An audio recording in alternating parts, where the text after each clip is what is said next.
Hi there, it's Chuck with MTG The Journey.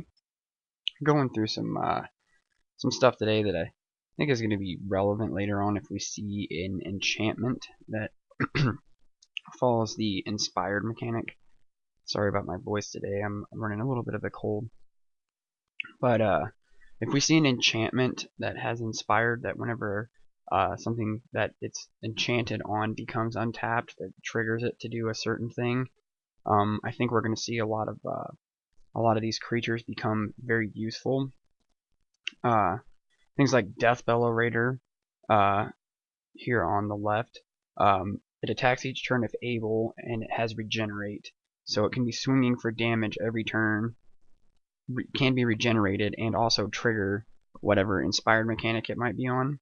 Fleshmad Steed I thought was always an oddity in Theros. I never really saw a reason to play it because, I mean, it doesn't do anything. I mean, it just taps itself anytime something dies, but it would give you a free tap basically anytime anything else on the field dies.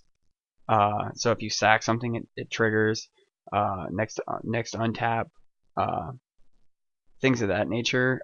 Tormented Hero enters the battlefield tap, so say it's turn 3 or 4. It's not a dead draw anymore. You can play it tapped, play your inspired enchantment on it, and then it'll become untapped the next turn and automatically trigger inspire. So you always get one inspire out of it. So that's one thing to be looking into there. Next up we have Titan of Eternal Fire and Voyaging Satyr. A Titan of Eternal Fire I think has a lot of potential in like a Boros style soldier humans deck. That might feature some inspired type mechanics because you can tap them all. This is just an enabler period. You can tap them all, any human creature, and it deals 1 damage, and then when they untap, it's going to go ahead and trigger their inspire abilities. So I think he is going to see a little bit more play than what we thought before. Might even rise a couple bucks in value. I'm not really sure how playable that is, but just something to look into in the future. And Voyaging Satyr, you can tap it to untap a target land, and obviously if you have something that it's on, or that an enchantment that has inspired enchanted upon it, then you would trigger that the next upkeep that it triggers as well. This one is obviously going to be fantastic as far as inspired triggers on anything really that has inspired, because it untaps all creatures and all lands you control during each other player's untap step, and you can cast creature cards as though they had flash. So this is going to just I mean, it's going to just abuse the crap out of the inspired mechanic if we get a lot of inspired stuff in these colors, or even a splashed a third color. We'll see this being abused a ton for inspired. I've had a few people mention to me already on the channel that they think this is going to be an inspired general, so I back that up. I really think that it's going to be. Try to the Fates hasn't really found a niche yet, but it taps for everything. So putting a fate counter on another target creature, anything that has an enter the battlefield effect is going to be fantastic. It costs 4 to cast, which isn't really absurd for a 3/3. I mean, it is a little slow and clunky, but with the new inspired thing, if you have stuff that triggers when it untaps, tapping it to put counters on another thing is not really going to hurt you, because you'll get your inspired out of it, as well as being able to exile things and return them to the battlefield, or just exile them, period. But that does have a drawback in the fact that it allows people to draw cards unless you exile your own stuff, which if you have token generators, if this creates a token every turn, then you can exile a target creature that has a fate counter on it. You can put a fate counter on a token, exile the token, and draw 2 cards. So it could be a card engine there too if we see an enchantment inspired enabler for this. So that's one to keep a lookout for, that we might see find a niche finally. This isn't really an inspired enabler on its own, but it makes a creature unblockable. Basically, it can't be blocked. So, and then you get a free scry out of it. So, and then if you have something that an inspired creature that untaps and triggers, then this will help that not be blocked. So you'll just have to worry about the normal type of removal, which there is plenty of that, but it could help you for attacking and triggering your inspired abilities. So Contactus is another one that untaps things for inspired. I don't know that this is going to see any more real play than it has. I mean, it does have a lot of potential, and it will see play, but I don't know. It just seems, I don't know. I don't really play this color, so I can't really say too much about it. But it does have its merit, and if you are playing inspired or heroic, then this is going to trigger both things. So it's definitely going to be worth its merit to be able to look into for an inspired. Moving on past the inspired mechanic, I just wanted to kind of look at, this is the only card that mentions Phenax, which is the only god that we haven't seen yet out of this set, the allied color gods.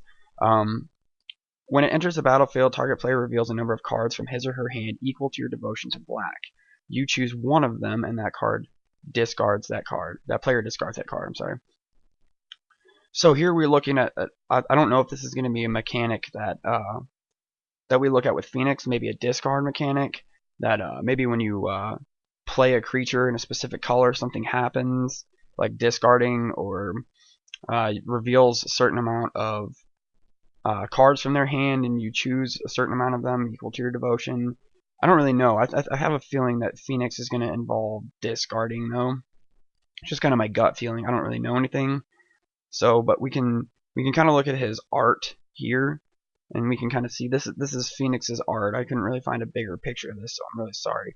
But up here in the right hand corner of the card, you can kind of see he's got some birds flying around in his hand, and his other hand is closed clasping something, and he looks to be either rising out of a mountain or something of that nature. So it's going to be interesting to see what this guy does. But I have a feeling he's going to have some type of a discard ability or something. So that's just kind of my gut feeling there. One thing I do see happening is I do see another card coming that is like Master of the Waves. Maybe have a similar protection, but I don't really see it being that. I just see it being kind of a soldier general, because we have so many things out there right now that produce soldiers. And it may not even be in this set. It may be in Journey to Nyx that we'll see another one of these type of guys. But I really do think we're going to see almost a cycle of these guys that boost creatures that you have, and not necessarily that they'll put creatures onto the field, but I really do think that we'll see some more things that help to boost soldiers. Because if you look here, I'll show you. These are already from this upcoming Born of the God set. Human soldier, cat soldier, human soldier. All of them are, I'm sorry, Brimaz and Godfavor General both give you the ability to produce soldier tokens. We have Nyxborn Shieldmate and Hero of Irois that are both soldiers. We have a Soldier of the Pantheon from Theros already, that's a human soldier. We have, obviously, drawing a blank here, sorry. We have the Planeswalker that produces soldier tokens for her +1. We have your Precinct Captain produces soldier tokens and is a soldier. I mean, we just have a buttload of soldiers out here. So if we get anything like a Cavern of the Souls type of a card, then a soldier thing is going to be huge. If we get anything that a general of any type that boosts soldiers, we're going to see that happen. I mean, I'd just like to see something that I'd like to see some tribal stuff. I mean, that's kind of what I'm into. That's kind of what I want to see as a tribal enabler, because we have all these minotaurs, we have all these wizards, we have so many humans. Like, just tribal would be nuts right now. So I kind of see us getting a land or an enchantment that's going to boost tribal. So we'll see if that happens, but that's kind of where I see things going with that. So I don't know. Give me your thoughts here. What do you think about the Inspired and Phenax? I kind of interest Phenax, or however you say it. I'm kind of interested to see what your thoughts are on him. like the only thing that we've seen so far, like I said, is the disciple of Phenax here. That's the only thing we have that has any reference to him, and there's no flavor text. We have nothing that has any flavor text that refers to Phenax. So this is it. This is all we have to go off of. So let me know what you think there, and also what you think on the whole tribal deal, as far as whether you think we'll see some tribal love or not. So looking forward to seeing what you guys think, and yeah, just leave some comments and we can talk about it. And look forward to that new series that I've got coming up, the Esper Humans. I'm still messing around with it a little bit. Played a couple matches, recorded. I'm not real happy with how it did, so I'm still messing around with it a little bit more to try to find, I don't know, it's kind of its niche, to figure out what I'm missing or what I need more of or whatever. So that'll be coming up soon. So keep looking forward to that. And I'm also recording some of my uh, Orzhov Debt to the Deathless deck and kind of messing around with it a little bit more. It's winning a lot of games, and I'm just trying a few new things with it to see what I can get it to do. So I'll be probably doing a series on that here fairly quickly too. So just keep an eye out for those things, and look forward to doing some more videos for you soon. Thanks. This has been Chuck with MTG The Journey.